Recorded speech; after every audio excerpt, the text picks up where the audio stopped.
मित्रांनो, आजच्या या व्हिडिओमध्ये आज आपण 39चा पाढा तयार करण्याची एकदम सोपी ट्रिक बघणार आहोत। प्रथम 3 हा अंक लिहून घ्यायचा आहे।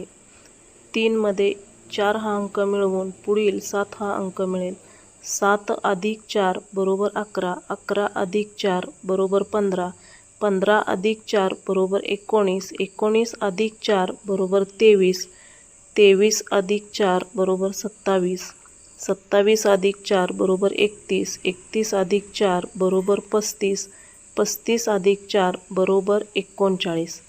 आता या संख्यांच्या पुढे 9 ते 0 हे अंक उलट क्रमाने लिहायचे आहेत। 9, 8, 7, 6, 5, 4, 3, 2, 1 आणि 0 हा झाला 39चा पाढा तयार।